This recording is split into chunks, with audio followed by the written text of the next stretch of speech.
Chance and then you blew it. That is the most absurd statement of the year. Nice. Nice. Oh, baby.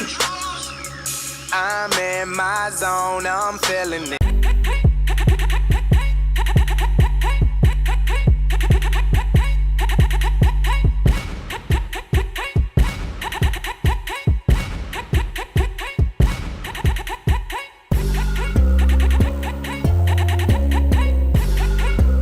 Live from West St. Paul Studios, it's time for MinneZona Sports Live with DJ Matty C and Paul the Shield Vogt. And this is MinneZona Sports Live. We are back. Yes, episode 259. Yes, 259 episodes. Who would have thunk? Not me. Anywho, I'm your host, DJ Matty C, a.k.a. Matt Callahan, a.k.a. Callie, a.k.a. Matty C, etc., etc., etc. And all the way in St. Cloud, Minnesota, in Granite City Studios, Paul Vogt, Shield. What's going on there, Shield? You know, I want to put my hand up here to start off the broadcast and say, you know what? Sure. I messed up. This past week, with Pick'em in the league, in the listener league, I did not pick the Vikings to win. I want to be the first one to admit it. I thought we were going to get steamrolled. We talked about it on the show. We wanted it to be competitive. Not only did they not get steamrolled, they won. Sure, we got a couple of calls, but hey, a win is a win in the division nonetheless. I'm happy about it, and still somehow I ended up with a decent record in picks this past week. But could have been just a little bit better if I took the boys in the Vikings to win this week. Fair enough, and you know I'll be the second to admit it. I did pick Detroit just because I thought this was going to be insurmountable, but this team proved otherwise. And I say a team effort, but also the guy back at quarterback, J.J. McCarthy, who was fantastic, silencing some of those doubters and everything like that. But, again, we got to see what happens here on Sunday. But, yeah, make sure you guys get your pick'em in as well. A lot to discuss tonight, especially for Hot Take regarding that Minnesota Vikings win over the Detroit Lions. And then we got to talk about the new Minnesota Twins manager, Derekshelton. He made some quotes that are very interesting. I do want to talk about that tonight. But we do start off this show real quick with you guys probably already know this, but there was a big announcement just not like 45 minutes ago or something like that. So let's start off. Anthony Edwards is, in fact, playing tonight against the New York Knicks. Yes. Yay. He is playing right now. Wolves are up 23-22 in first quarter, so he's taking on Bodega Cat and the Knicks. So, that's right. Bring ass. So, Ant is back finally. Not too bad of a hiatus. He heals quickly, apparently. Soft tissues, man. That's right. We'll have to take a look and see how things are going there. But with that being said as well, Voldy, you were talking about pick 'em. Make sure to get your picks. What can the Zoners win this week, Voldy, for a prize? Because it is prize week. What do we got? Yes. We're giving away one of these guys. I know the weather is getting a little bit colder out. In fact, some parts of the state are going to see that four-letter word that starts with S. No, not the stuff that comes out your rear end, but the stuff that falls out of the sky and is white. That's right. Some parts of the state are going to see snow this weekend. You need to bundle up, people. We've got our MinneZona Sports Live quarter zip fleece pullovers right there for you, ready to go here. We do have a select number of sizes still available, so make those picks, and you could win this bad boy here this next week, I should say. After the picks, we'll announce the winner coming up here on next week's show. That is correct. So make sure you get those picks in as soon as possible. A lot to talk about tonight. Let's get to where are they now? Voldy, we've got some names that we haven't heard from in a while. And a name that I was, when I said we're doing this week, yesterday I was going through and, I felt like we've mentioned this guy before for my pick, and we just haven't done it. But I feel like this is the perfect time to do it. Devinaromashodu. Yes, devinaromashodu will be my pick. Where are they now? We will talk about devinaromashodu. Played for the Vikings, played for the Bears, played for the Colts, I think, as well, so we'll talk about him. But not only that, Voldy picks another Minnesota local legend that is yes, sir. Pierre-Marc-Bouchard, yes. Pierre-Marc-Bouchard looking fresh in those PMB, unis. baby. I loved that dude back in the day. Yeah, and the Wild won last night, and guess what? They're wearing that same jersey as well, so looking pretty sharp as well. So a lot to talk about with both of these guys tonight. We're really looking forward to talking about it. So make sure that you're tuning in with that. And then ARA, Voldy's got a stacked ARA tonight, starting off with... Gosh, this stuff is just in my way. Jets Firesale happening. Quinnen Williams, Sauce Gardner, all traded. Even more trades happening as well, but the Jets really just kind of offloading all those contracts that they'll have to fulfill. That they'll no longer have to. But Jadendaniels, dislocated elbow in Sunday Night Football loss. It was... let's just say very brutal injury, to say the least. We'll talk about that, talk about Dan Quinn and his decision there. The first college football playoff rankings announced that were just yesterday. We'll talk about those, seeing where our opinions are with that. You guys can let us know as well.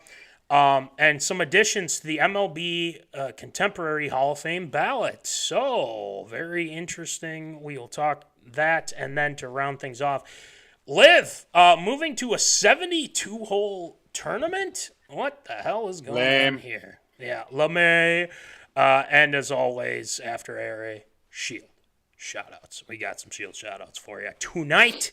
But we start off with Tater Tot Hot Take. We start off with those Vikings, and then we go talk about the new Minnesota Twins manager, Derekshelton. Let's get it going with some Tater Tot Hot Take.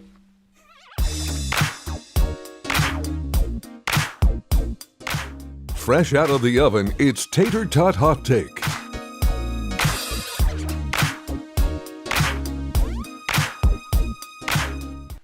It's steaming hot. It's ready, and we got to talk about it. Guys, our kneecaps are, in fact, intact, by the way. As J.J. McCarthy posted on his Instagram and whatnot. Your Minnesota Vikings zoners and Vikings fans are winners over the Detroit Lions, 27-24. Hell yeah! I doubted them. Voldy, like you said, you doubted them as well. Yep. A lot of people doubted them, and guess what? They said, nah, we good. We got this. This game was a lot of fun to watch. It was. It was a lot of good football. I know that there were some calls. I'd say for both sides. A lot of it kind of we'll discuss at length for a little bit. But Voldy, let's just start off with the obvious, and like we always do whenever the Vikings play. What are your thoughts here on the Viking win against the Detroit Lions? What do you got? This is probably the performance from the Vikings that we have probably all been waiting for to happen. Of course, we had pretty much everybody back on defense, having, of course, Van Ginkel back, having good pressure from the defensive line, solid plays from the linebacking core as well is definitely what we've been wanting on the defensive side to start off. And that is what we surely needed on the season. We got 5 sacks in that game, 10 tackles for loss in total. And, we got it done on special teams as well. Got that blocked field goal. Of course, we had a little trouble hanging on to the football in a couple of different places, but did get the fumble recovery from Harrison Smith. But we were able to limit the damage defensively. And on the other side, offensively, the fact that we were able to start off and kind of answer punch for punch against Detroit's offense and Jared Goff, especially in the first 3 series where it was back and forth, up and down the field to take a lead and ultimately get things done in the game as a whole. I definitely like to see it. And it's amazing what happens when you have a fully competent offensive line and a fully healthy offensive line to protect your quarterback. Sure, we did give up 5 sacks in the game, but given the fact of what we've seen in the past, I will certainly take those 5 sacks with a full cohesive line over what we've seen basically since the season opener. And of course, getting another win, getting us back to 500 and a winning record on the road too. So hopefully, obviously a lot more home games to come up here, even though we've only played 3 home games, technically 3 home games, and be able to, get some things going here down the stretch. Well, I think looking at this game, that first drive that Detroit had was for a touchdown. It was on 4th down. Mm-hmm. Sam Laporta just did his inner Marshawn for some reason. The Vikings tackling was not good on that play whatsoever. But knowing the Detroit Lions, they're going for it on 4th if they get past their 50, I would say. Maybe even not even that, maybe even like in their own territory. But overall, this was a team effort from all 3 phases: offense, defense, special teams. Mm-hmm. The things that improved vastly from that awful Thursday night game against the Chargers was the defense. Defense did a fantastic job, and like you said, Andrew Van Ginkel coming back helped. You also add that the interior line finally was able to. Javon Hargrave was fantastic. Jalen Redmond has continued game in, game out. This dude's a factor in the defense. I mean, he is so damn good. Jonathan Allen had a good game as well. Grenard, I thought, had a good game. I know that people are bringing up that whole sack thing with Goff, some missed tackles, but that's all fixable, right? You know what to do with that. Blake Cashman, holy crap, that dude was awesome. He goes and gets, I think he had like 14 tackles, Voldy, the punch out on the fumble on Montgomery. And, the Vikings have had Montgomery's number, I feel like. Mm-hmm. Every time we played him, we've been able to force him to fumble. Jahmyr Gibbs, only 26 rushing yards. I mean, that is fantastic. They absolutely stopped what they like to do. And Goff was sacked 5 times.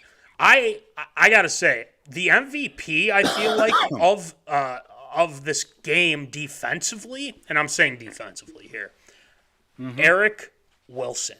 He has been 1,000%, yes, awesome. This guy is blowing up the running backs. If it's Montgomery, Gibbs couldn't do jack-ish against him. He got smacked a couple times because Eric Wilson was going right through him. And with the 2 sacks he had, Javon Hargrave with a sack, I mean, that was much needed. Jalen Redmond had a sack as well. Levi Drake Rodriguez. Oh, by the way, he's NFC Special Teams Player of the Week, by the way. Congrats to him. He is a monster as well. Very underrated player is Levi Drake Rodriguez. Ben Lieber wants to make this happen. He put the nickname El Presidente. Yeah, El Presidente. I like it. Levi Drake Rodriguez. LDR, baby. I love it. So defensively, I was very happy. Harrison Smith, the fumble recovery, then that bat down that he had against Goff. You know, I feel like anytime I see Harrison Smith on the blitz, I know something's good's gonna happen. He's untouched. It's always, it's just so classic. But let's get to the A topic, and that is our guy, J.J. McCarthy. J.J. McCarthy literally pretty much had the same stats as he did against the Bears when we won. I don't know if you noticed this, but he was 143 yards, 2 touchdowns, 1 interception, and a rushing touchdown as well. He was 9 for 12 yards, but he was sacked 5 times, obviously. Yeah. But he was clutch. The throw to Justin Jefferson, spot on. Yeah. Beautiful. Slayed it in there. And then the 3rd and 5 to end the game, to seal the win, that throw to Naylor. Oh, beautiful. But he came in and brought the energy that they desperately needed. I'm sorry, but Carson Wentz, all respect to Carson Wentz. Good luck in your recovery and everything like that. Wentz can lead a little bit, but not like J.J. McCarthy. So, Voldy, what are your thoughts? And Zoners, let us know your thoughts as well on J.J. McCarthy's performance. What do you got, Voldy? No, I think definitely having him back and just the way that he played was what not only he needed, but what the Vikings needed too. There were a few plays as well that maybe just a little bit of, tentativeness, or maybe still a little bit of a rookie thought process, if you want to say rookie thought process. He's a rookie, let's be honest. He didn't play it all last year. He's still going to be a rookie. But there were still a few plays that maybe some wise indecision making, maybe a couple of those sacks could have been avoided if he threw it away, or maybe just take what the defense was going to give you there. Other than that, I have nothing really overly to complain about. Of course, he did throw the interception. Yes, that is going to happen. Of course, you don't want to turn the ball over, but when the defense can respond on top of it, I'm perfectly happy. Now, kind of transitioning from that point, and something I should have brought up in my initial thoughts, can we get Myles Price a return touchdown for the love of God? He has been robbed so many times. Literally every time he has a big return, there's a holding penalty against us. Tavier Thomas robbed Myles Price of at least 2 solid returns, including the return touchdown that got called back on top of it. Tavier Thomas had a rough game. I think he had like 3 penalties in that game. I mean, mother duck. I don't know what we need to do. I think he's had like 1 legit non-penalized long return for Myles Price. But again, just I like the fact that we do have a little bit more of a threat in the return game, where returns are becoming a little bit more prevalent. And if we could just, obviously nail down a few more things in that area, we could be one of the most complete teams in the NFL for sure, and continue to build off of that. But getting back to J.J. McCarthy, I felt very comfortable, of course, even with that rushing touchdown too. Again, he took what the defense had him, and he used his legs in basically his backyard there, of course, being a Michigan man himself. But again, you can only build off of that even more, and getting Justin Jefferson the football is absolutely paramount, especially with that first drive to get him that touchdown also. I'm glad you brought up the Price thing, because, I mean, that would have maybe even sealed the rest of the game. Tavier Thomas, if it wasn't because he had that second one where he didn't go back in bounds, I feel like you have to understand the rules, especially if that's your position. Come on, dude. Like, you got to figure that out. Because Myles Price, I'm telling you, I'm going to make a bold prediction here. You ready for this, Voldy? Yeah. Myles Price will take a kick return for a touchdown this year. I think that's going to happen, because, quite frankly, it's going to happen. It's just I'm going to give Thomas a little bit of leeway on the, like, it was maybe like a tug like this. I've seen guys like this, like, held and nothing's called. I just, it is so crazy to me how they even saw that happen. But in the end, it was a hold, and we can't be doing that. Yeah. So Miles Price, he's going to take one back. It's going to happen. If it happens this weekend, fantastic. That's what I want to see. We're going to need it. Yeah, we definitely will. So my thoughts on J.J. McCarthy's performance, I was really hoping he'd come out and firing, and he did. After the Lions went their first drive and scored, it pretty much solidified, like, hey, it's time to answer. And the awesome return, actually, by Miles Price, set up the Vikings nicely, where they had a great drive. A couple runs to Aaron Jones, who finally was back in the lineup and did some great things. Caught some passes as well. Let's take a look at his receiving, actually, real quick. Okay. He was 2 of 20. There was a little swing play, and the yardage would have went up for J.J. McCarthy and Aaron Jones if it was a pass, but technically it was a backwards pass, so it counts as a rush instead. But still, it's still very good. 9 carries, 78 yards. Jordan Mason had a couple nice runs as well. We want to see maybe a little bit more production with that. But you know what? I thought rushing-wise they did great. Jordan Addison had a really nice end-around play. Really was juking out guys left and right as well. So very, very good from him too. But J.J. McCarthy, some of the sacks that happened, I guess, kind of were shoelace. Maybe you should have thrown away and whatnot. But Voldy, after the game, a lot of it was very positive of J.J. McCarthy. But there's a select few that were very, like, pump the brakes a little bit. And it's like, okay, I understand why you'd pump the brakes. But there was one clip of these 2 guys from Yahoo Sports or something like that that we're talking about J.J. McCarthy. This guy says that J.J. McCarthy was really bad today against the Lions. And he's going by the stats that he had. They didn't watch the game. If you watched the game, which you obviously didn't, you and your buddy, I don't even know who these guys are. The fact is, I don't even know who these guys are. I mean, what podcast did they come from? But I'm looking at this clip, and this guy's just saying, well, you didn't throw for many passing yards from the second quarter to the fourth, only 58 yards. Like, what are we doing here? They ran the ball, for one. They also had a bunch of big plays that happened. Addison had a great catch that McCarthy threw. Was it perfectly placed? No. But he did have one that was perfectly placed on the touchdown drive to Addison that Addison, unfortunately, dropped. There are a lot of examples. Was the performance perfect? No, by no means. He missed some throws, but you know what? It's his 3rd game in the NFL. And all of a sudden they think he was really bad. How can you say from this stat line, let's bring up this stat line again.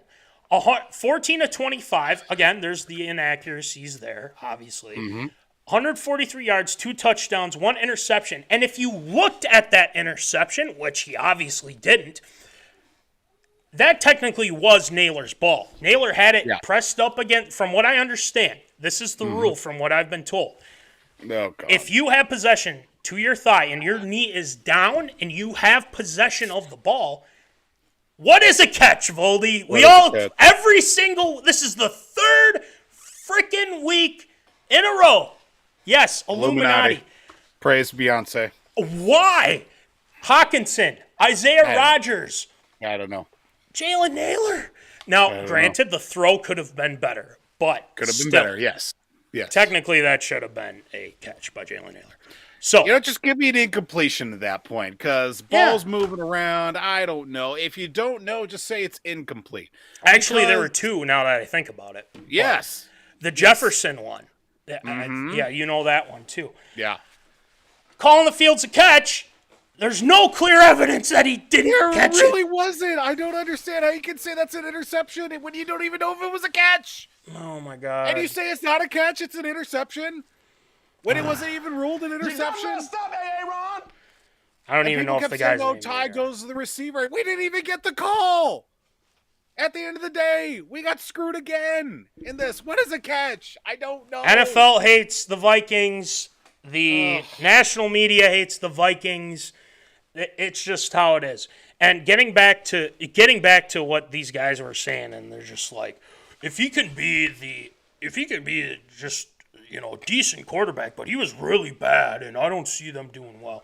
Listen, you cannot sit there and tell me with a straight face, especially after the game and after people were hyping this kid up, the fact that there are guys that have gone to bat for this young man that have done a great job at building him up. And if you want to bring up the Atlanta game, sure, go ahead. Bring up the Atlanta game. It was a bad game by everybody. The freaking O-line decimated during the game. Ryan Kelly. Week 2 trap game. Darasai. Yeah, exactly. Speaking of trap game, there might be one coming up here. We will talk about that in a second. And the fact that they come back, hey, there's Tate. We welcome Tate to the program. Yes. Anyway, but we love Tate when he joins the show. But real quick, I want to bring up the fact that some of these people don't really, they look at the stats and they're like, well, the stats say one thing. But if you watch the game, it's a completely other different experience. So whoever those guys are, I literally asked on that comment stream, like, who are these guys? Like, I want to know, who are these guys? Because I can't even take that opinion seriously. And people are like, well, let's see what he does against the Ravens. Okay, let's see what he does against the Ravens. And, there has been, talks about the Ravens. There's been this, conspiracy that Voldy actually you sent to me. Yes, and I want to talk about this. This is ridiculous. Let's talk about it. Voldy, going up to this game, so we're loving the win and everything like that. Kneecaps Intact. I'm about to gink so hard, as McCarthy said. And Gink was fantastic, by the way, for one, too. Yes. He was good, too. Voldy, can you enlighten our zoners who haven't seen it and everything like that? What is the theory? What do you got? So we got to give proper credit as well here. So the running theory is in the past 7 matchups with the Baltimore Ravens here. Let me find it as well from our guy, the Ball Boy Podcast. So shout out to him as well, and shout out to the crew there at the Ball Boy Podcast. The last 7 matchups between the Baltimore Ravens and the Minnesota Vikings, and I'm not sure if this is all time or recently. The Vikings, as a result, whether win or loss, when they beat the Baltimore Ravens, they're going to the NFC Championship game. Win or lose, at that point, it's up to them. They win the matchup against the Ravens, they go to the NFC Championship game. They lose the game, the head coach for the Vikings ends up getting fired. So it's 3-4 all time between the Vikings and the Ravens. So 3 trips to the NFC Championship game all time with wins against the Ravens. And in the 4 losses, the head coach has been fired at the end of the season. Now, I'm certainly hoping that we even out the record here and come up to 500 with that trip to the NFC Championship game. But I feel like a loss would not constitute a firing of Kevin O'Connell unless something completely drastic happens from that point forward. But it's quite the conspiracy theory, and I am all for it because I do love a good conspiracy theory when it comes to sports and, of course, also the ramifications long term. So obviously, I think that it's a weird, deal with this because I remember a lot of those games. You have the snow one of Cordero Patterson, who took a kick return for a touchdown, and I think the next the next kickoff of I think it was Jacoby Jones that took it back for R.I.P. It was that snow, R.I.P. That whole snow game, which was a fantastic game, even though they lost. I was 4 or 5 lead changes in the last 7 minutes of the Toby game. Gerhart. Toby touchdown. Gerhart. Torrey Smith. Joe Flacco. Joe in his Flacco prime. still around. Yep. Castle was starting that game, I think, too. Yes, for the Vikings. I believe you are correct. It That pops was up our on guy. the algorithm every once in a while. It's like one of the craziest Ain't no hassle. finishes of all time. Yeah, absolutely. And yeah, that was a crazy one. Yeah. Yeah, that one. And then wow. they came to U.S. Bank, and that was Mike Wallace came back when he was with the team, and he got destroyed by somebody. And honestly, the Vikings just killed them. I mean, it wasn't even So, and they went to that. So that whole theory, I don't think, even if the Vikings lose, I don't want to necessarily sit and say that, that, O'Connell's getting fired if they lose this game because of past history. I told this to you, Voldy, even in that thing. I was like, I doubt the Vikings would be like, no, you're done. Yeah. But it would have to really go downhill for the Vikings to do He'd that. have to completely lose the locker room by the end of the season. Oh, 100%. And, yeah. And the fact that they had this win just to shut everybody up, I mean, that's the big news here. So this is a very tough game, though. I mean, this is going to be a very tough game. You have a healthy Lamar Jackson now. Derrick Henry's back. They don't have as many injuries. They had a lot not too long ago. But I don't think they had anybody on the injury report from what I saw. It's going to be a tough game. You got to find ways to limit Lamar and, stop Henry. I mean, if Derrick Henry gets going, it's going to be tough for us to, we got to be really good. We were really good against Gibbs and Montgomery. Now it's time to take it to King Henry. So that's going to be a challenge offensively, but I'm not really concerned too much about their defense just because they haven't been playing well defensively, to be honest. Yeah. So I think the Vikings have a great chance of winning this game, and if they do, NFC Championship, well, we'll see. I mean, that's a long ways away.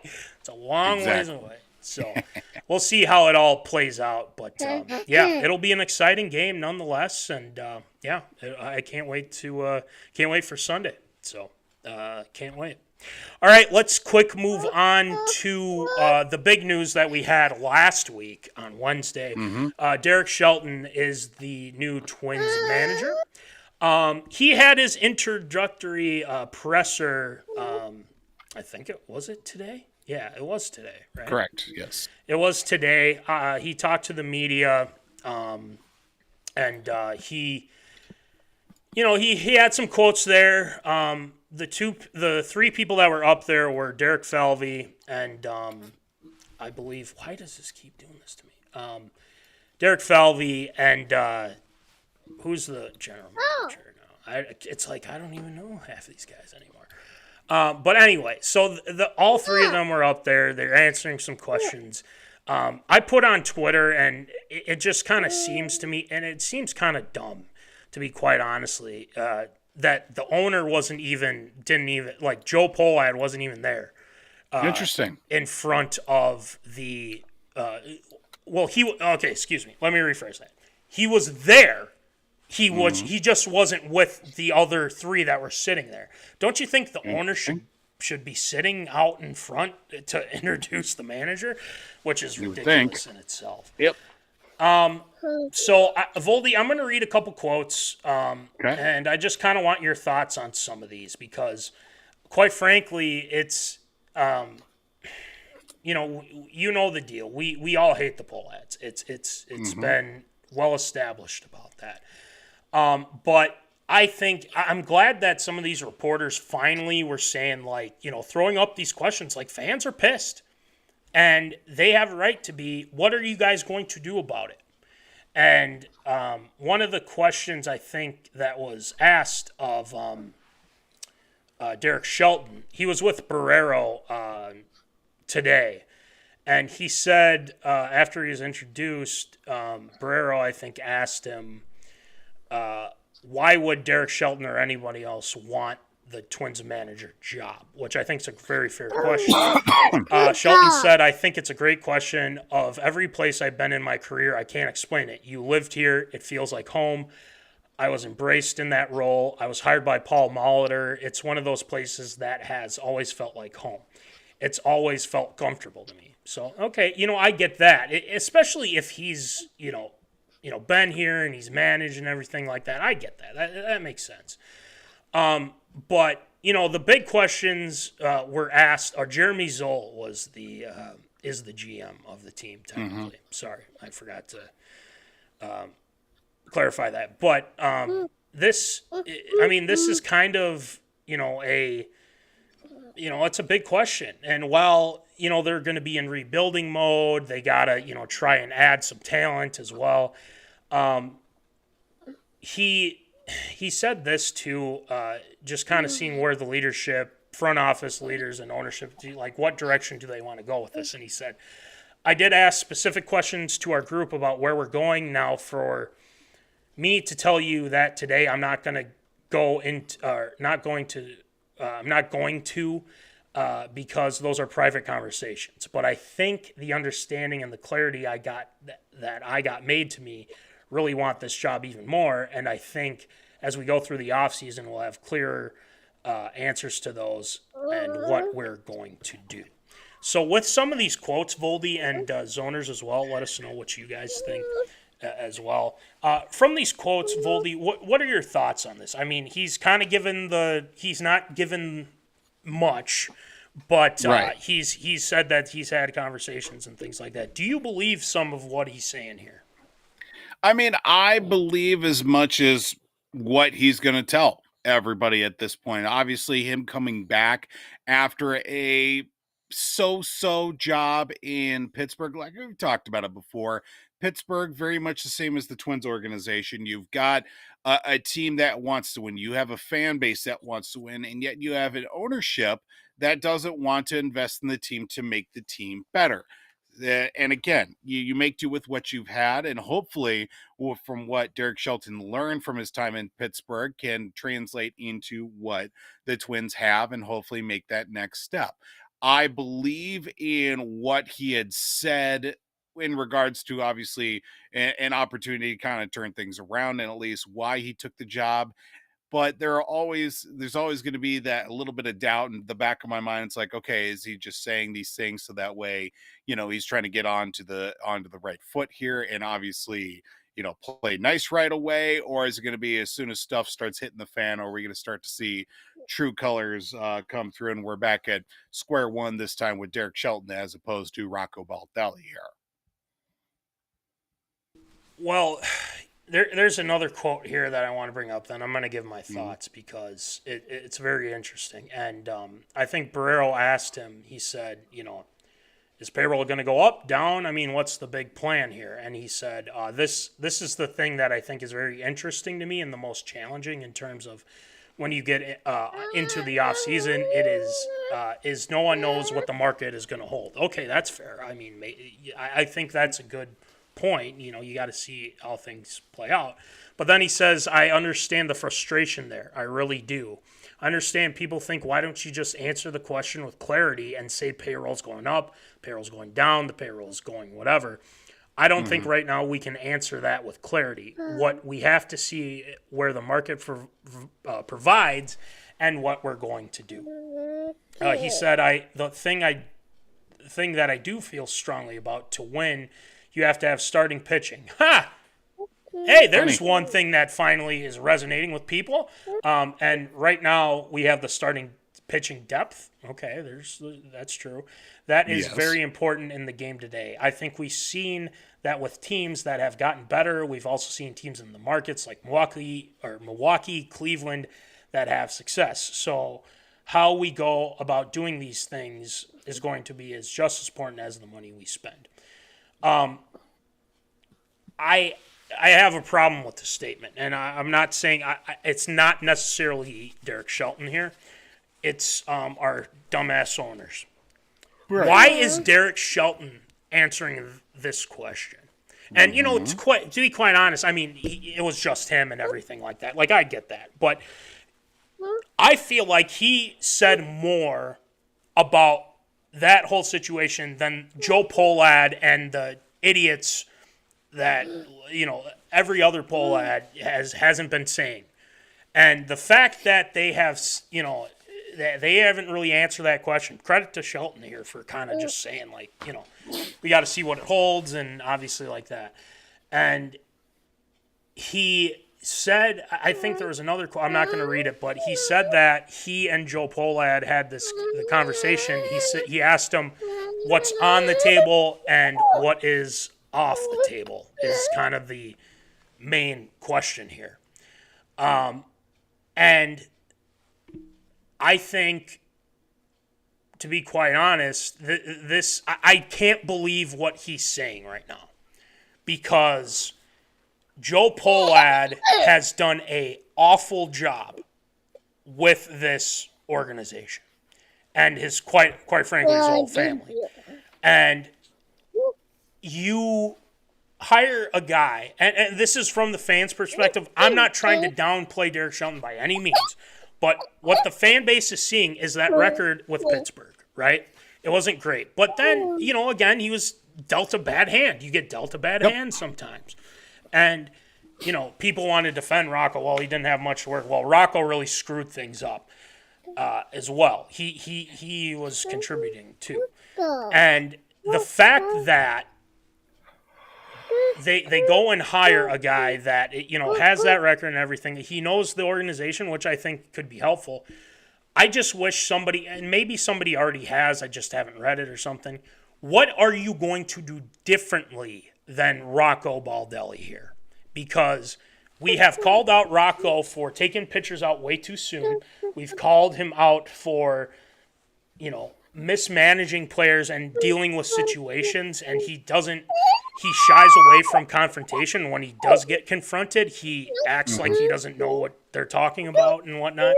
So I want Derek Shelton to be transparent, and I want Derek Shelton to push back on some decisions, because we need him to be a lot more forward and say, listen, we can't do this. I think this would benefit us if we were to make this decision, or, go and develop this guy, trade for this guy, because I think this would fit what we want to do.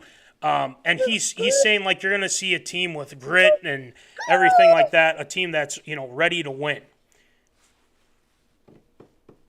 You're going to see firsthand that opening day is going to probably have the most record low attendance in Target Field history. If you're going to bring people back, you need to win. If you can't do that, and you can't do it with what you have, and I'm not saying you need to do, move mountains the first year. Show some, improvement and whatnot. That's what we want to see. That's at most what we're thinking of for this team. And, you have to prove to me. And it's not just, Twins fans, but it's us here. Voldy, we have ripped this team to shreds every time we've talked about them. Make us talk about you in a positive light instead of bringing out a baseball team that doesn't know what the hell is going on, or people don't even know. I mean, it's like Byron Buxton. Who else? What I mean? It's crazy to me. So there's a lot to be said about it. We can talk about it at length here. We want to get to where are they now.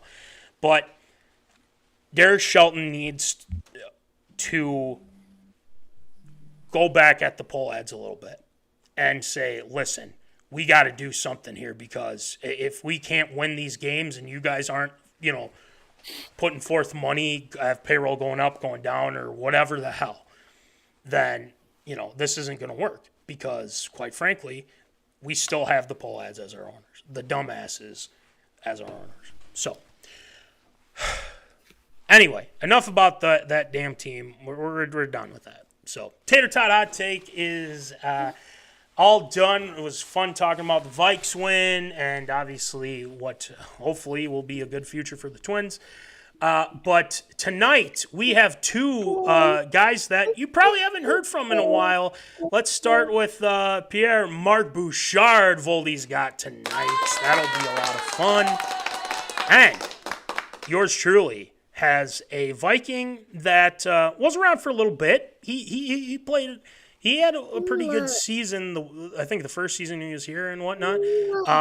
Devinaromashodu. Yes, should do. Devinaromashodu.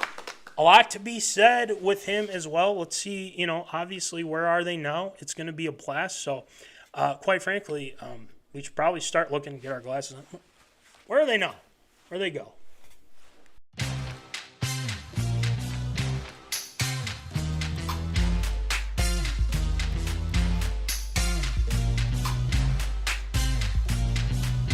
Check your milk carton. It's time for Where Are They Now?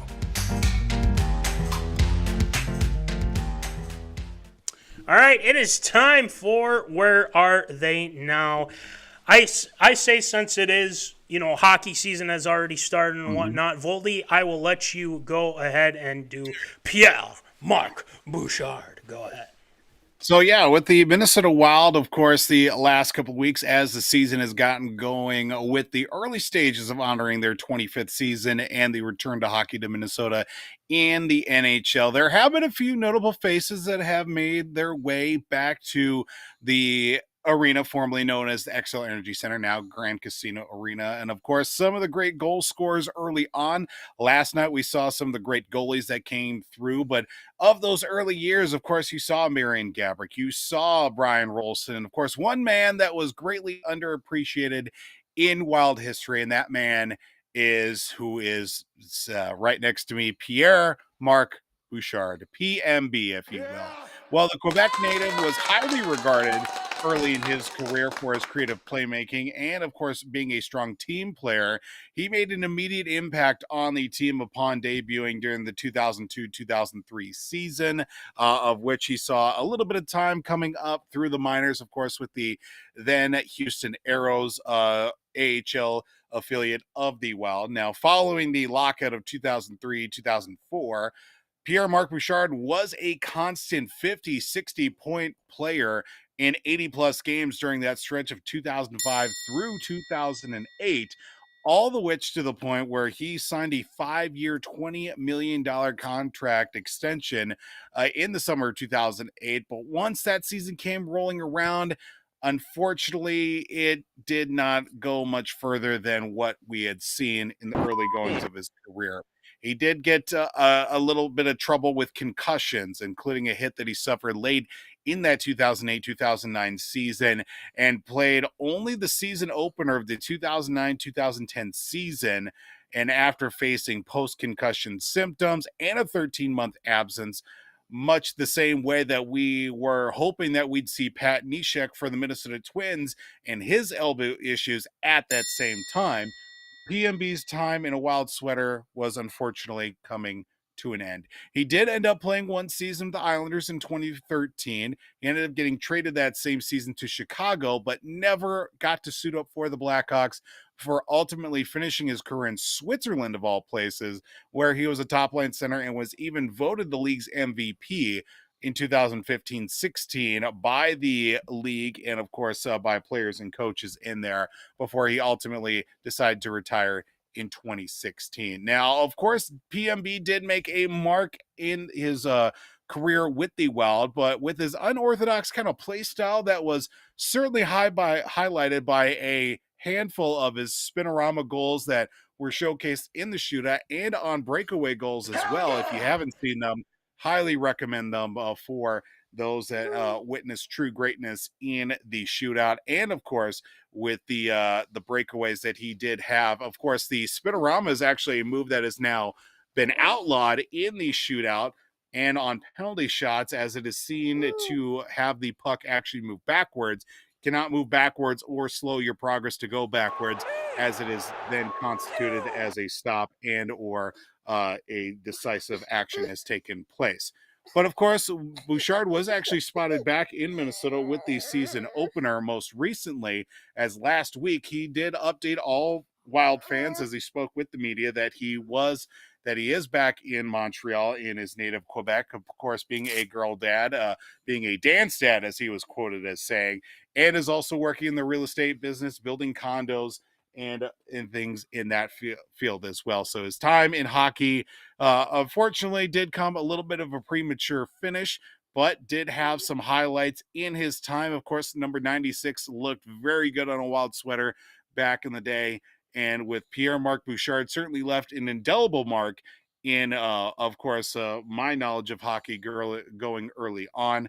So Pierre-Marc-Bouchard was spotted back in Minnesota as of, believe, just this past week, actually, believe it or not, and is certainly still held in high regard with the Wild franchise. So Pierre-Marc-Bouchard is just living his best life back in his native Montreal, Quebec, Canada. Well, that is awesome. Good to hear he is doing well, real estate and whatnot.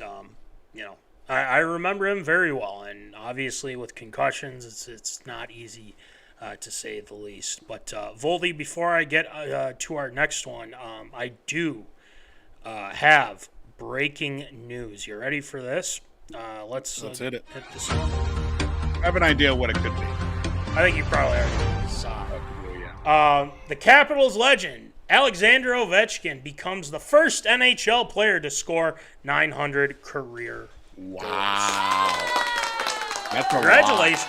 Seriously. That is an awesome accomplishment, especially what happened last year and breaking Gretzky's record and whatnot. That is, congrats to Ovi. Well-deserved, and just wanted to quick throw that out there, out to our zoners. So, congrats to Ovi. All right, let's move on to, great job, Voldy, by the way, with thank you, sir. Pierre-Marc-Bouchard, PMB. Let's go to a guy that was a former Viking. Actually, let's do it like this. He was a former Viking, but also a Viking killer, for one. I'll explain in a second. But devinaromashodu, born and raised Miami, Florida, so he's a Florida guy. His father immigrated from the United States from Nigeria and was deeply fond of football, but was reluctant to let his son play. He finally convinced his father to let him join a youth football team, where he surprised his father by becoming one of the team's best players. And then after that, he attended Miami Springs High School as well, and he was a three-sport star: football, basketball, and track. He played as wide receiver, D-back, kickoff returner, and whatnot. And then, obviously, he graduated and actually played against a guy we know very well in Devin Hester. So he knows him very well through that. But then Aromashodu went to college, attending North Carolina State, Auburn, and Florida. That is a lot of colleges to go through. He was very good at Auburn. He spent 3 of 4 years, 71 catches, over 1,333 yards, and 9 touchdowns in 51 games with the Tigers. So, devinaromashodu, not too bad of a college career, and then he goes to the NFL. He gets selected by those Miami Dolphins with the 233rd overall pick of the 2006 NFL draft. Unfortunately, Aromashodu failed to make the team's opening day roster. He got cut by the Dolphins, but he begun his career as a practice squad member for a number of NFL teams. So he was with the Colts, the Texans in 2007, and then he was signed to the Colts active roster on November 14th, 2007. He would make appearances in 6 regular season games, amassing 7 receptions to 96 yards. So he really hasn't had a big opportunity there. He was waived by the Colts in August 2008, and then signed to the Washington then Redskins practice squad. He was on the inactive list. Then after that, they let him go. He goes to the Bears. That was his first stint. I didn't know he was back with the Bears after he was with the Vikings. Anyway, he was on the inactive list for his first couple games and whatnot. But Jay Cutler a guy that we have ripped on this show a couple of times. He lobbied the team's offensive coordinator, Ron Turner, to give MoShodu some playing time. He caught his first pass as a Bear on November 12th, 2009 against the Niners. And MoShodu began to play a larger role in the team's offense after Devin Hester was sidelined with a calf injury. So his first career touchdown, you're going to love this, Voldy. His first career touchdown was against the Green Bay Packers. And that was on December 13th. It was a Monday Night Football game, and they got that big win. But the biggest win that he had, quite frankly, was against our Minnesota Vikings when he was with the Bears. It was Monday Night Football. It was the season of 2009. 2009, Voldy. And it was an upset victory over the Minnesota Vikings. Brett Favre, Ben Lieber, Chad Green, that whole NFC Championship, them going against the Aints and everything like that. That was that season, and I do remember this game. I watched that game.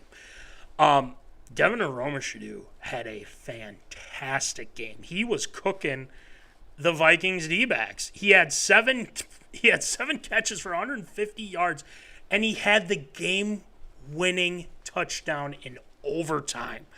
I remember that. I was so distraught after that. I was hoping because the Vikings were fighting for that number one seed, obviously. We were hoping that they could do that. So, unfortunately, that wasn't the case. But with that being said, he still did a fantastic job with the Bears, and that was kind of his one big moment with the Chicago Bears. But he also, and then the 2009 finale of that season, he caught 2 touchdowns on 5 receptions for 46 yards in a win over the Detroit Lions. He finished the season 24 catches, 298 yards, and 4 receiving touchdowns. So they saw the potential of one Devinaromashodu. His remarkable finish sparked criticism from the Bears front office, unfortunately, why it took until week 14 for Romashodu to see significant playing time. And apparently Ron Turner said he was hurt the last preseason game. He hit his hamstring. He was out a couple weeks. When he came back, he wasn't 100%. So that's why it took so long. But after a couple seasons of really not doing too much, they decided to move on from Devinaromashodu. And guess where he signs? Your Minnesota Vikings. So on July 26, 2011, he came to an agreement on a 1-year contract with the Vikings. That season, he caught 26 passes, 468 yards, and he had 1 touchdown that season. So not too bad. He only started 6 games, and amassing that many yards and with 1 touchdown, that's pretty good. He then, after the 2011 NFL season, did sign another 1-year contract to remain with the Vikings on March 23rd, 2011. That season, and that, I believe, was the Adrian Peterson season, if I'm not mistaken, Voldy. He that season only had 11 passes for 182 yards. The Vikings didn't re-sign him after his contract was up. Then he went back to the Bears. He returned to the Bears, and then on August 2013, he was released in a wave of preseason roster cuts. So unfortunately, he was not able to stick with the Bears in his second stint. I didn't even know that he was still going with that. Then after that, there really isn't much. You didn't hear much from him, anything like that. But it sounded like he's doing well. From what I've gathered from my research, where is he now? Well, Devinaromashodu is actually a loan officer in Alabama. He's a very successful loan officer, movement mortgage and everything like that. So he's living in Alabama. He's got 5-star reviews everywhere. He's got the socials medias. It looks like his website is very professional and whatnot. So things are going very well for devinaromashodu. Not sure anything outside of that. Maybe I could even, let's go about Devin. Let's take a look. Why the heck not? He kind of explains what he does and, how to get in contact with him. Who knows? Maybe we can, send a message, say, hey, Devin, you want to hop on the show? We'd love to talk about your time with the Vikings, Bears, and everything like that. So, he's doing very well. It sounds like he's doing great things in Alabama. So congrats to devinaromashodu. Where is he now? He's doing quite well. He's got a nice gig. So congrats to him. So very, very, very cool. But, that'll do it for Where Are They Now? pierremarcbouchard, obviously, and devinaromashodu. Where are they now? We know where they are. Not really quick, too. Yes. When you pulled out Aromashodu, I've thought of one thing and one thing only. It was when Aromashodu first played with the Vikings. It might have been week 1, week 2.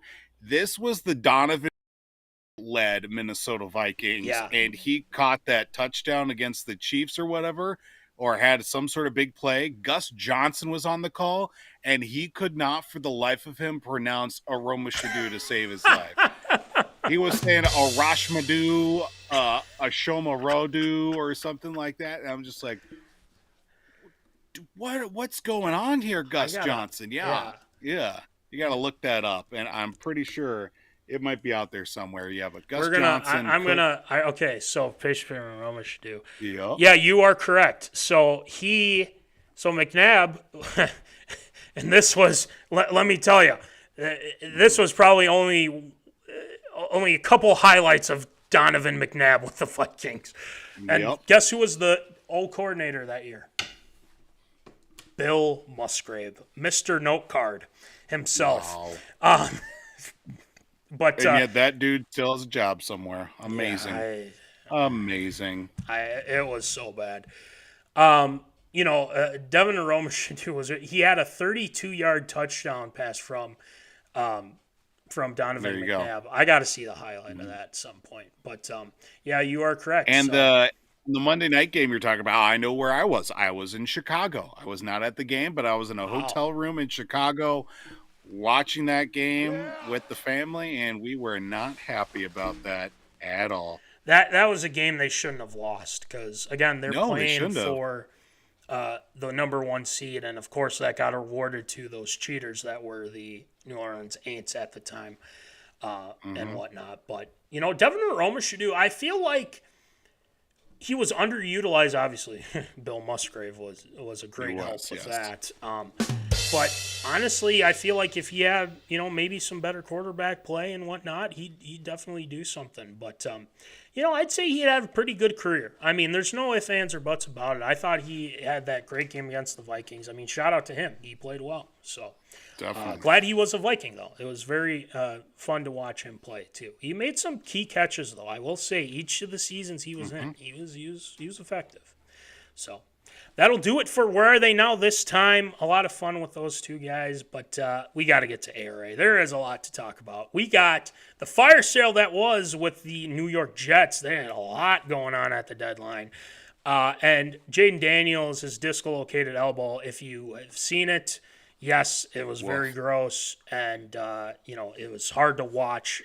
But we'll talk about the decision to have Dan Quinn that he made, and then obviously the first college football playoff rankings announced. We got to discuss and see if they got it right or not.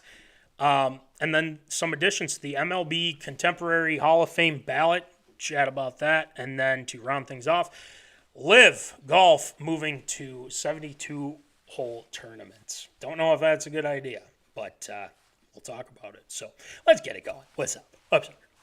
Approved.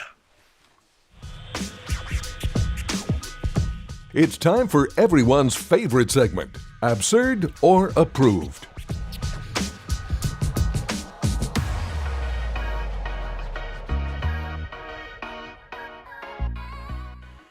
All right, it is the third quarter of the Knicks and the Wolves. They are tied 63-63. Just want to give a quick update. And as always, anytime we have to bring up the Wolves, you know what to do. Acknowledge your tribal chief, Naz Reid, baby. Acknowledge that tribal chief. He is the tribal chief. Hopefully he's scored a lot of points. We'll have to take a look here in a bit. So anyway, it's time for Observe or Approve. So Voldy, why don't you rattle them off for us, please? Well, we head to the world of the NFL, where the NFL trade deadline did come and go as of yesterday. 6 total trades made in the day, 2 of which were the team that is going in the wrong direction as a franchise, that being the New York Jets. They traded away a couple of their top guns defensively. The New York Jets decided to part ways with, of course, two-time All-Pro cornerback Sauce Gardner, as they sent him to Indianapolis for 2 first-round picks and a Colts receiver, Adonai Mitchell. He will be heading his way to New York. So 2 first-round picks for Sauce Gardner. Now, the Jets also parted ways with their Pro Bowl defensive tackle, Quinnen Williams. He is heading his way to the Big D, and I do mean Dallas. That's right. He is heading his way to Dallas for that defensive unit that they have. Giving up in the process, the Cowboys will be giving up a second-round pick for next NFL draft, a 2027 first-round pick, along with also defensive tackle Mozzie Smith. Now, the 2027 pick is going to the Jets will be better than will be the better of the Cowboys' 2 first-round picks for that year on top of it. So the Jets getting rid of Sauce Gardner and Quinnen Williams, one going to the Colts, the other going to the Dallas Cowboys. Now, is it absurd or approved with those 2 players going to teams that are contending? We know the Colts are certainly contending. The Cowboys, well, they're 3-4-1 at this point, or 2-4-1, one of the 2. But is it absurd or approved? Will one of those players end up winning the Super Bowl this year with the team that they are heading to? Well, the easy answer to this is no, and I think that's where I'm going to start. To be quite frank, the Cowboys aren't going anywhere. The way they played against Arizona, I watched that game, they were terrible. Their defense is terrible. The Flus is probably going to be cut loose at the end of the season as D coordinator, that being Matt Eberflus. That defense is absolutely terrible. And, Quinnen Williams, I like Quinnen Williams. I was, if the Vikings had a chance to maybe even, bring him on, that would be awesome. But at the same time, listen, they're not a good team. Dak has played really well. I don't think he played very well on Monday night. But at the same time, it comes down to them trying to get these guys to really buy in. And they really haven't, to be quite honest. And I just think that this team's just not a playoff team either. It's going to be tough for them to make the playoffs at this point. Let's go to the other one with Sauce Gardner. I like what the Colts have done. Jonathan Taylor has done a fantastic job, and sheesh, even Daniel Jones has done really well. It's crazy in itself. And, there's always, when the Vikings get him. I'm not going to get into that tonight. But I'd say Sauce has a better chance than Quinnen Williams does. But let's not forget the fact that, you can, have Daniel Jones be playing well, especially when Jonathan Taylor's having the year that he's having. But at some point, you're going to have to rely on him to make some plays. And Daniel Jones, quite frankly, did not do that this past week. They struggled mightily against the old-ass Pittsburgh Steelers. But you know what? They played well at home. I think Daniel Jones threw 3 interceptions or something like that. But adding Sauce Gardner to the defense, I think, is going to be tough for teams. And I think it's a smart way to go about it. Daniel Jones just can't lose the game for this team. And I think that is the big question mark. Can he keep this team afloat. I think they'll be a playoff team. No ifs, ands, or buts about it. But let's see what happens when the lights get bright. No, I think it's absurd. I don't think any of them will win the Super Bowl this year with those two additions. The Jets, I mean, they're racking up those draft picks, and it's smart, to be quite honest, because they're not going to do much this season at all. So I think it's a smart move on the Jets. They're just kind of building for the future. But you know what? You got to hit on those picks. If you don't, you're in trouble. So, yeah, I think it's absurd. So, Voldy, what do you think?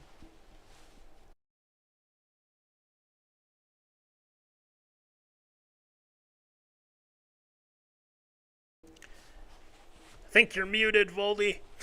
Wait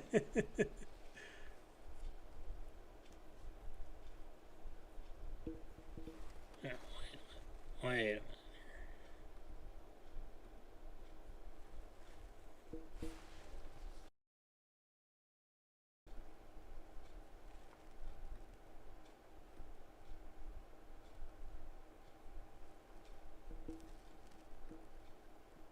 Ah, geez. There we go. There we're good. There we go. Okay. Go ahead. Okay. Matt, I found the derekshelton highlight, so I found that. That's yes! why I muted myself, so I didn't enjoy that there. I sent that sorry. over to you. Yeah, well, now we got it. We're good. As I was saying there, into the abyss that is nothing, so only me and an unconscious 1.5-year-old kid here, we're going to go ahead and automatically rule out the Cowboys just based off of what we've seen in the past. Sure, they might make the playoffs and make a run or so, but a Super Bowl, it's kind of a little far and few between for them.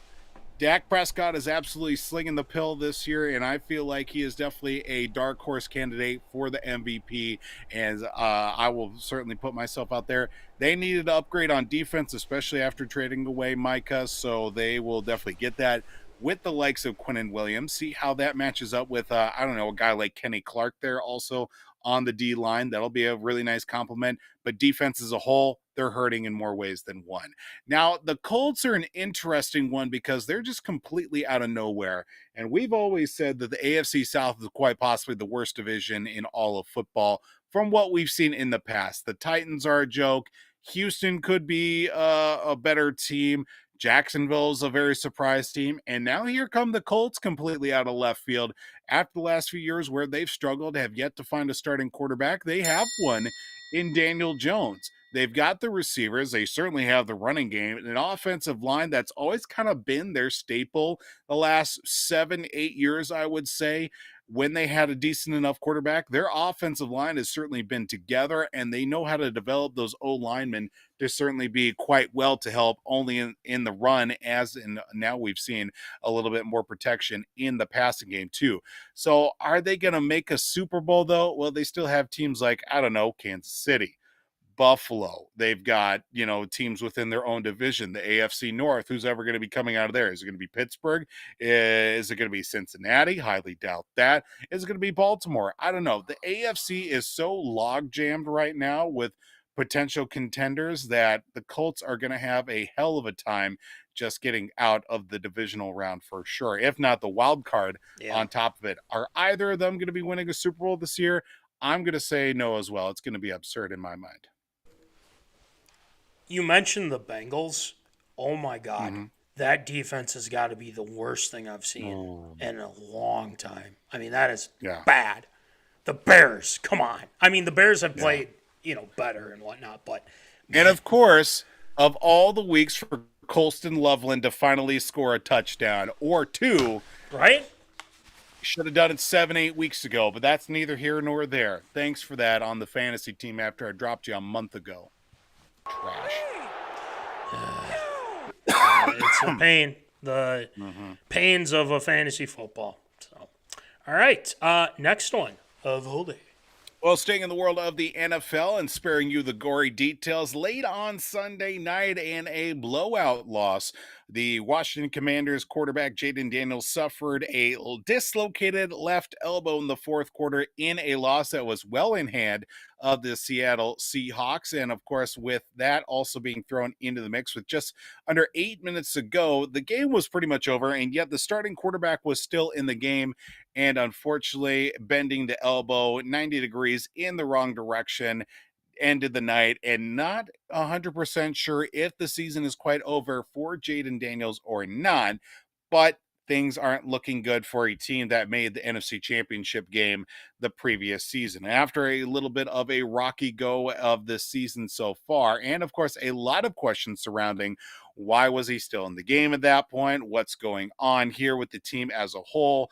The Commanders not only lose Jaden Daniels for the foreseeable future, but also have lost Luke McCaffrey, suffering a broken collarbone on the opening kickoff on the season, as looks like he will be heading his way to the injured reserve for the next 4 weeks. Now, with the injury to Jaden Daniels, he's been back and forth in the lineup the last few weeks, and you have veteran backup quarterback, and hard to believe, and even thinking about it as backup, Marcus Mariota is still in the, not only is just still in the NFL, but as a quality backup at this point. Bro, I've been here the whole time.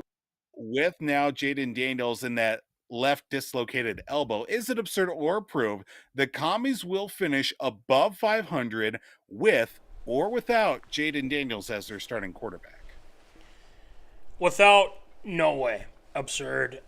With, it depends, but that is a gruesome injury. I am shocked that he hasn't been ruled out the rest of the season. I mean, that looked awful. And I know it was, I know there's a lot to it. I'm no doctor. I mean, no way I could know.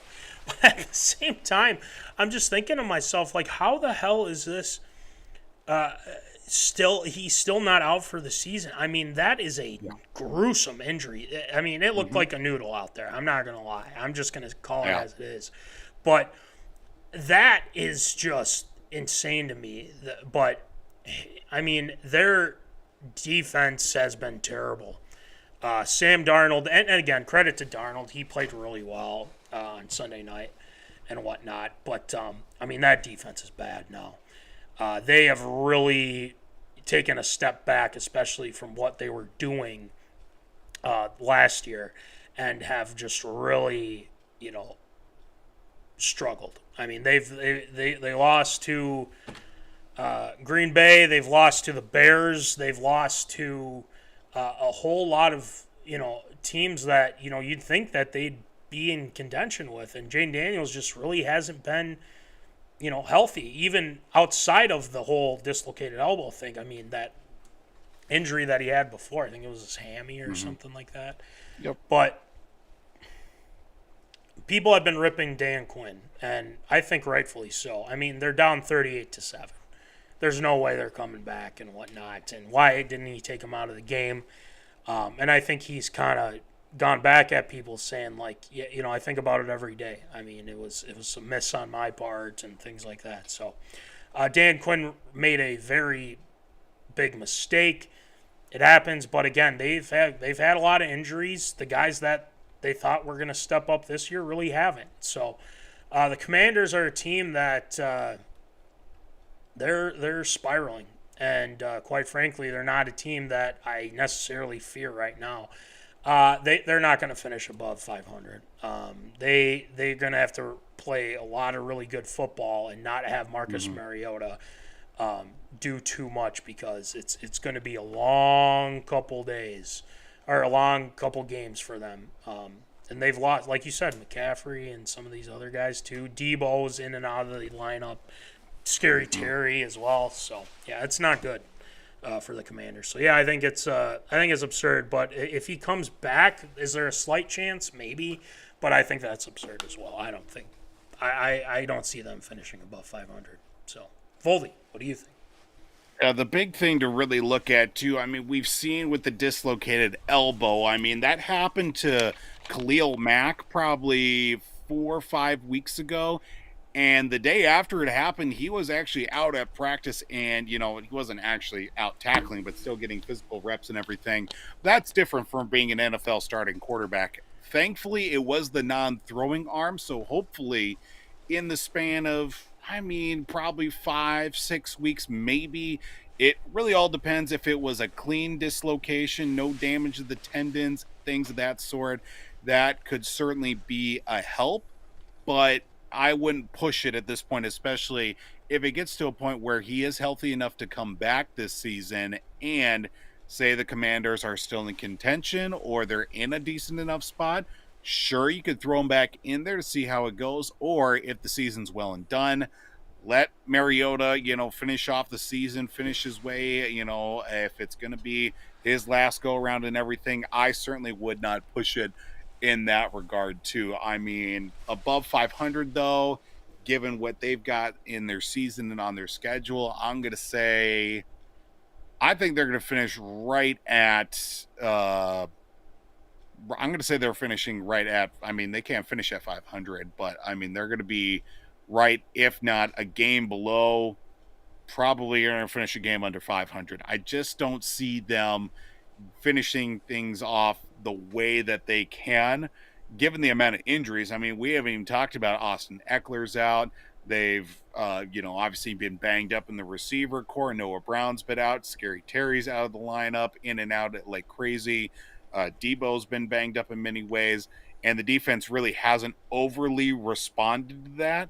Right. I think they finished below 500, so I think it's absurd. They will finish below 500 this year. Yep, and you just gotta kind of revamp it a little bit, but it sucks. I mean, it really sucks from that perspective. So, all right, next one, Voldy. Well, the first rankings of the college football playoff poll have been released on Tuesday, and the committee has thrown into the mix there. Of course, at the top is Big Ten powerhouse Ohio State, followed by unbeaten's Indiana and Texas A&M at 3. Followed by Alabama at number 4. There will be, of course, with Georgia at 5, Ole Miss at number 6. BYU, Texas Tech, Oregon, Notre Dame round out the top 5, and of course, running all the way through the top 25. Now, you see the initial rankings of the top 25, of course, the top 25, but of course, 12 teams will make the 12-team playoff coming up here later this year into the new year. But with the top 5 teams you see in Ohio State, Indiana, Texas A&M, Alabama, and Georgia, will those, you look at how their season has gone and going into these next few weeks, which will certainly make show whether they're going to be contenders or pretenders. Is it absurd or approved? The top 5 of those teams will be in the mix of those teams that reach the semifinals and finals in the college football playoff. Honestly, I will say I think they got it right this go around. Ohio State's been very good. I know there's still some people that are kind of like, we'll see how it goes, but it's very possible they could lose. I think this list is pretty spot on. The big one is obviously Indiana at 2. Indiana just from a basketball school now to a football school now. What the hell's going on? They're number 2 in the country. Hey, watch out. They're winning big games. So I think you got to keep an eye on those two. Texas A&M. The Aggies look great. They look really good, too. So them being ahead of Alabama, Georgia, Ole Miss in the SEC is just, is very impressive, to say the least. But, yeah, I think they really did get it right with a lot of these teams. It seems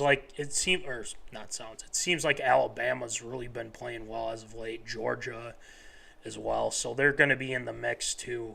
But to answer your question, I think these teams will be in the mix, to be quite frank. These teams are very good. BYU, I know, is in Texas Tech, Oregon, Notre Dame, and everything. They could inch up there. But obviously it depends, some of these power, or these conferences as well. So I know that, right now it would be like Memphis, Virginia, to kind of round out the final 2. And I think USC is still kind of fighting Miami. I know had some issues as well. But, it's going to be interesting to see, how it all plays out here to the end. But I think those are going to be the teams. I mean, Indiana is been just awesome. I mean, last year, now into this year, it's been insane how good they've been. So yeah, I think I'm going to give it my stamp of approval. I think these teams are going to be in the mix. I mean, Bama's still Bama, man. They've really kind of bounced back after that rocky start, especially losing to Florida State as well. So I mean, this is going to be a dogfight to the end here as we get closer to the end of the college football regular season. So yeah, it's got my stamp of approval. Voldy, what do you got? Yeah, looking at these top 5 teams, you see Ohio State. I mean, after what I saw against Ohio State, with Ohio State against Penn State over the weekend, I mean, Julian Sayin is certainly a contender at that quarterback spot and can certainly lead the squad for them. Then you also have, of course, Indiana is certainly the darkest of dark horses, just what we've seen from last season going into this year. Texas A&M kind of revitalizing themselves. Alabama and Georgia, I definitely see at least 2, if not 3 of those teams making it all the way to the top 4 for sure in the semis and the finals as well. Texas Tech's very surprising. Oregon also, we'll definitely see how the next couple weeks shape up, of course, with Oregon and Iowa set to face each other here coming up this weekend. You also have, of course, Notre Dame kind of sneaking their way through as always.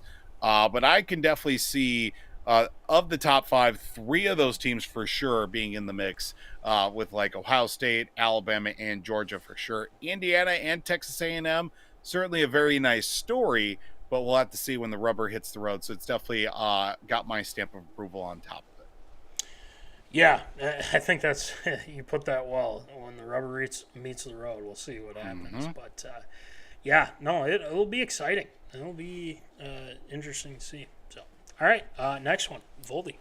So after a 3-year layoff, Major League Baseball's contemporary baseball era committee ballot was unveiled with a few holdovers from its previous ballot. The holdovers do include Barry Bonds, Roger Clemens, Don Mattingly, and Dale Murphy, but new additions being thrown into the ballot for the upcoming season, the upcoming ballot, I should say, do include Carlos Delgado, Jeff Kent, Gary Sheffield, and the late, great Fernando Valenzuela. Now, the 16-person committee is set to meet on December 7th at the winter meetings in Florida.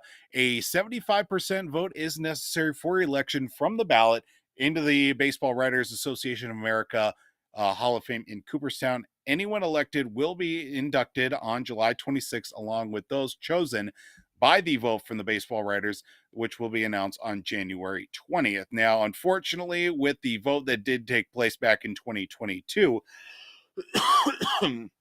the ballot did see Albert Bell, Rafael Palmeiro, and Curt Schilling being dropped after being previously on the contemporary era ballot. Now, with the, of course, the holdovers and the new additions to the ballot that will be on, of course, voted upon coming up here later this winter, is it absurd or approved, or I should say, of those that are on the ballot of the contemporary era baseball era ballot, who do you see that is going to receive the 75% to make the Hall of Fame in 2026?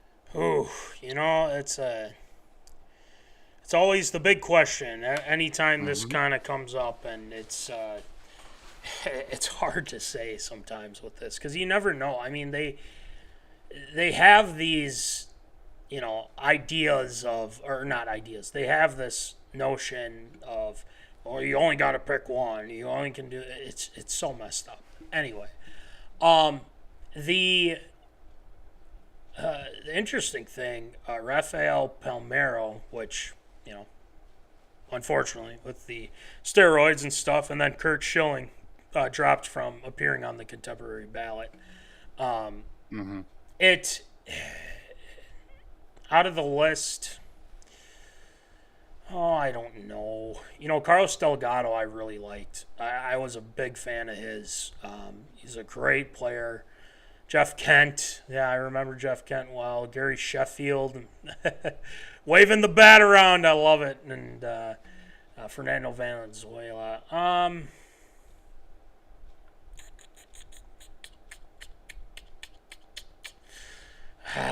That's tough to say because it's kind of between Bonds and Clemens for me. But again, it comes down to the whole steroids deal and all this other garbage. So I'll go Clemens. I mean, at this point, I think these baseball writers just need to accept the fact that they were good baseball players, even without the roids and all the other stuff outside of it. Look, these guys are one of the best pitchers / best hitters and best players ever in baseball with Bonds and obviously Clemens. So I'm going to go with Clemens. If I'm wrong on that, let me know. But I'll see what everyone else, what the zoners think and whatnot. So let us know what you guys think too. But yeah, I'll go with Clemens here. Delgado would be awesome. I think Sheffield, is in contention too. So, Voldy, what do you think? Looking at who is all on there, I definitely see a few names of note for sure. Now, I'll come out and say this. Of course, I've been very blunt about this with Barry Bonds, Sammy Sosa, Roger Clemens, anybody that could have been and tested, Mark McGwire as well, that said that they did or did not, had no aware of their knowledge of taking steroids at the time. They should still be in the Baseball Hall of Fame. Given the numbers themselves, yes, that may be that they cheated the game as well. And I've always said baseball is a sport that if you're not cheating, you're not doing anything correct because the sport itself is physically impossible to play with the human eye. And of course, with the reflexes that the human body has, and anything that does happen is a sheer act of God. Yeah. Lo and behold, Shohei Ohtani, enough said. Now, with the names that I do see here on the list with the additions, I'm going to say Roger Clemens. I'm going to say Gary Sheffield as well, are certainly at the top of my list. Don Mattingly is a very interesting one, given the fact of what he did in his career without winning a championship as a player, struggles as a manager, and of course, we'll talk about that coming up here in just a little bit. But Fernando Valenzuela is certainly a very interesting one, and the one caveat out of all of it, it's only 16 people that vote upon this, as opposed to the numerous baseball writers that vote for the Hall of Fame on their ballot coming up here later this spring. So basically, you need to get 12 people to say you are a Hall of Famer. Now, with the group of people with the committee, it's made up of managers, executives, and umpires that will be voting upon, and then there will also be of course, the ballots coming up with, of course, the classic era in 2027, and then back to the contemporary era again in 2028. So with managers, executives, and umpires that were actually a part of the game, as opposed to these, for lack of a better term, nerds who sit behind their computers and of course their typewriters back in the day and wrote their little articles whether they liked said players or not. Yeah. I feel like that could benefit guys like Bonds, Clemens a little bit more, as opposed to the old writers ballot that they unfortunately no longer are on. So I'm going to say, of the guys, I'm going to say Roger Clemens and Gary Sheffield are the two guys at the top of my list that could certainly make and get the votes for sure. But boy, Don Mattingly would be really nice to have there in the Hall too, for sure, because he was certainly a good player back in the day, for sure. Yeah, no, for sure. I remember him as a manager too. Just quick update. Wolves fourth quarter, Knicks up 98-88. So Wolves down by 10. See if they can get a big fourth quarter here. So. We'll see who gets chosen. Last one, Volde.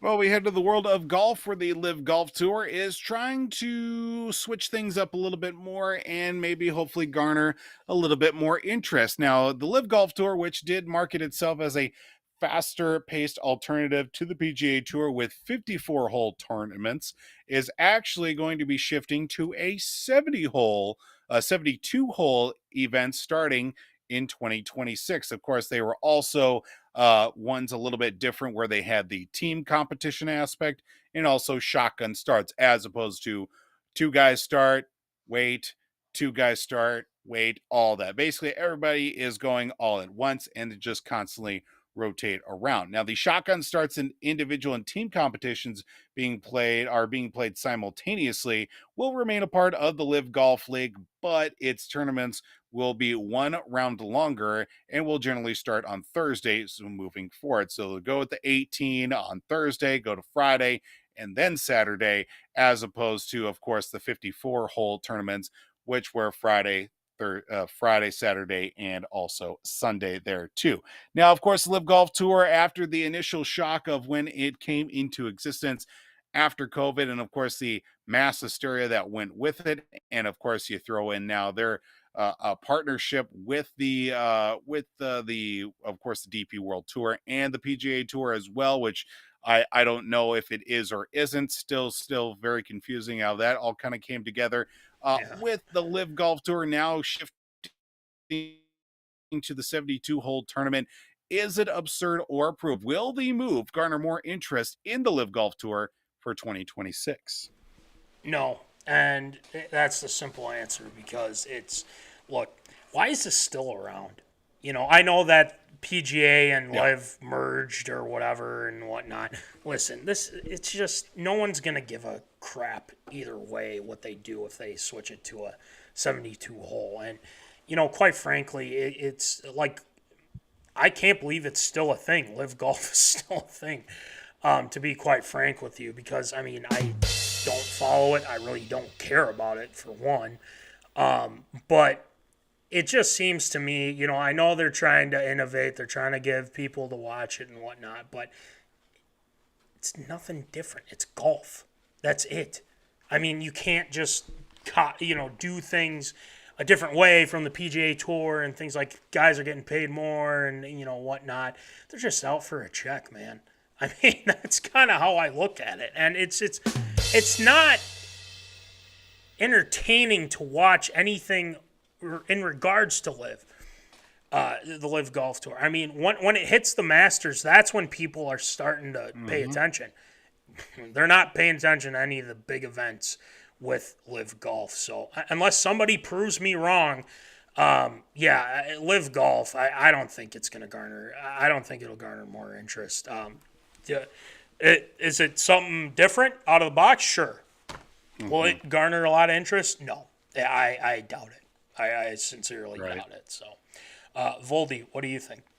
Yeah, honestly, I keep forgetting that Live is still a thing until I remember that, Bryson DeChambeau is still on the Live Tour. All these other guys, Brooks Koepka as well, because, usually when the PGA Tour is on, it's like, oh, where are those guys at? Those guys are fun to watch. They're a bit of a character. It's like, oh, they're not around here, so I get stuck with all the quote-unquote, again, nerds when it comes to those guys on the PGA. But, Scotty Scheffler, Rory, Morikawa, some of those guys, they're okay, I guess, but they don't bring the fire like Koepka, and of course with DeChambeau as well. So they're always fun to watch. I think the Live is just trying to stay relevant in a lot of different areas, but at the end of the day, a lot of these guys are gonna, they're just there for the money at this point and play a lot less as opposed to when they would on the PGA Tour. But I feel like now with them adding that extra round, it's not going to sway me to watch their stuff any more than I would the PGA, because I hardly even watch to begin with. So, hey, you know what? Whatever works for them, and if it ends up working out, hey, great for them. But if it doesn't, well, I'm not going to lose any sleep over it for sure. I don't think Tate is for that instance as well. So, he sums it up quite nicely there. So, all right. Great job with ARA this week, Voldy. And, you guys know the deal. It's time for some Shield shoutouts. A lot of Minnesota pro athletes winning a ring. That's just a little tease, so I say we get it going with some Shield shoutouts. Shield shoutouts.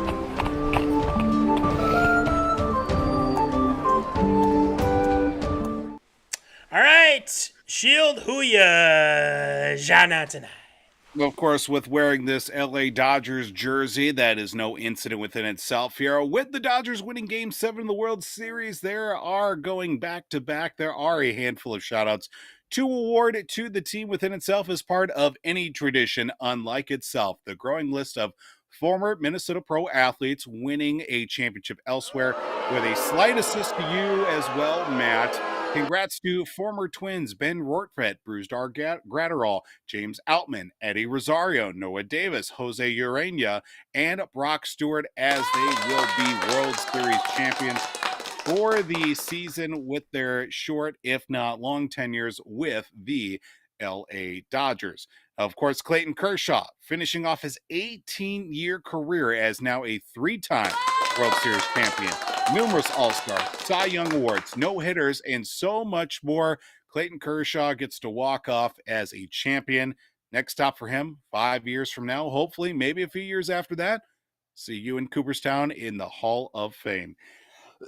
And of course, with Dodgers bench coach and former manager, a guy we just spoke about a few minutes ago, Don Mattingly, who used to be the manager for the Dodgers before their quote-unquote heyday, a great player his time with the New York Yankees as well before their dynastic run of the 90s into the 2000s. Don Mattingly just missed out on that time. Be called a World Series champion after a prolific playing career with the Yankees, and hopefully maybe see him in Cooperstown in the near future. And unfortunately, with the winning Dodgers, there has to be a loser, and that being the Toronto Blue Jays and former Concordia St. Paul Golden Bear NSIC pitcher and a former Twins pitcher, Louievarland set the Major League Baseball record for most appearances in one postseason with 15 after pitching in Game 7. So congratulations to Louievarland from the D2 ranks all the way to the World Series.